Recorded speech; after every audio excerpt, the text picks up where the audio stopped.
I grew up in a little village about 10 miles north of Bristol called Inbredbury. Beautiful little spot. Beautiful little spot. We used to dream of chipping Salisbury. I don't know if it's the same as you in that area. My parents lived there for 30 years, never locked the front door, which is probably why they keep getting burgled. They run the local pub, my parents. They run the local pub. It's a lovely pub. It's called the Anchor, right? And it's a lovely pub. Don't get excited. It's just, and it's one of them pubs that's got two entrances. It's got normal entrance where you guys would go. Side entrance, locals bar. People, Clarence type of people, right? Everyone's got a nickname. For example, there's a bloke called Jeff the Dog. Jeff the Dog, because 21 years ago, he walked in with a dog. Not his dog, sir, not his dog. There's another bloke called Karate Jim, because he was thinking about doing karate. Never done it, thought about it.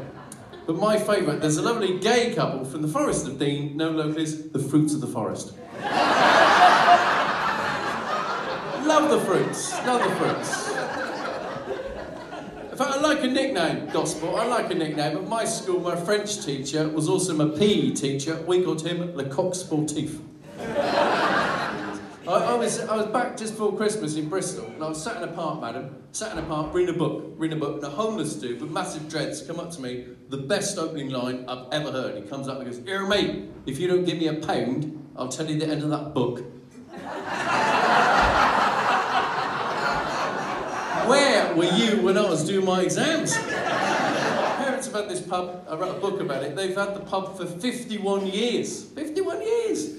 And I said to my dad, "What's changed?" He goes, "Well, 30 years ago, do you remember 30 years ago, it was all 2 pints of lager and a packet of crisps. Do you remember that song? Yeah. 2 pints of lager and a packet of crisps. Nowadays, it's all 2 craft ales, wasabi peas, the Wi-Fi code, please." So I proposed in Rome, David, I proposed in Rome, and I don't know if you dressed up. I dressed up. I wore a corduroy jacket. Corduroy, that's right, ribbed for her pleasure. Bit of sauce, bit of sauce. You didn't expect that from me, did you, Gospel? Bit of sauce. I don't look like a bloke who's ever had sex before. So, can't wait to try. Can't wait to try. We're thinking of starting a family, I don't know, we're thinking about starting a family. We want one of each. We want a cat and a dog. Keep safe. And we've already got a dog. We rescued a dog at the start of the year. We rescued a beautiful dog from Cyprus.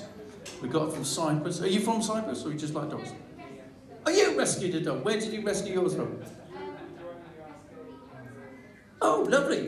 So it's yours, because ours was an abandoned street dog, which means she'll eat anything as long as it's on a kebab stick.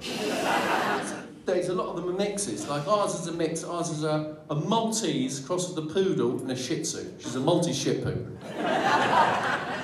And if you don't know what sort of dog you've got, you can go to Pets at Home. You can spend £65 and you can get a doggy DNA test. Yeah, exactly. We did it, paid £65. Turns out it's not ours.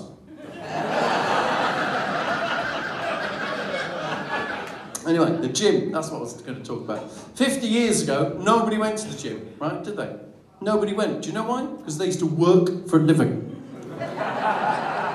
These days, it's all computers, isn't it? My granddad did spend 19 hours a day working down a coal mine in Merthyr Tydfil, South Wales, struggle out on a Friday night and go, "Well, what I could do with now is a bit of a fucking workout." "Dave, hold the Guinness, me and Fat Terry, we're going Zumba." Why do you need this? Fair enough, if you're joining the Navy, you need all the muscles you can get. If you're on the door, fair enough. But the rest of us, why do we need these muscles? You know, the pec deck, that one. Why do you possibly need to do that? Unless, of course, you've got a very stiff accordion. Just got a jazz festival coming up at the Harbour Festival. Yes. The only exercise, we're in February now, only exercise we all need, Gospel, rowing machine, don't we? We need that draggy action there. Just try and get the duvet after your partner in the morning. Because you girls are very cute tonight, aren't you? But my God, Monday morning, 7:30, you turn into Xena Warrior Princess, goddess of the duvet. The only reason I've got this big, thick hair is it's a 32 tog. One last, very quick story before I go. Last month, I don't want to show off, I auditioned to be in a TV advert for a children's soft drink. It was for Fanta in Israel. Oh dear, exactly. And he had to take along, you thought it was going to be sexy like Coke, but no. He had to take along a prop. I took along an orange space hopper. Now, I took it along to the audition. I don't really know, there might be actors and actresses amongst you. At an audition, you basically do your name to camera and you give a side profile. If you're from Portsmouth, it's a bit like being arrested. Right?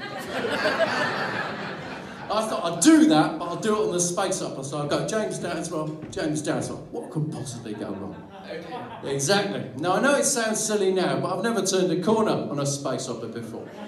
I was nervous, I took it too tight, I fell against the tripod which was holding the camera, which fell against the wall, which made a sound I can only describe as bloody expensive. I spent so long apologising to the producer that I forgot Aunt's birthday. Shit!